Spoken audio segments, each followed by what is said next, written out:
قال رب اشرح لي صدري ويسر لي أمري واحلل عقدة من لساني يفقه قولي۔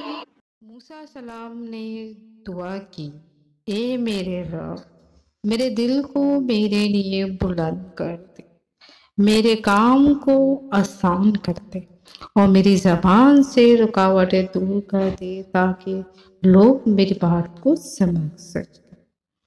مفسر کے مطابق حضرت موسیٰ علیہ السلام نے فرعون کے سامنے آنے سے خوفزدہ تھے اور انہوں نے اللہ تعالیٰ سے یہ دعا فرمائی۔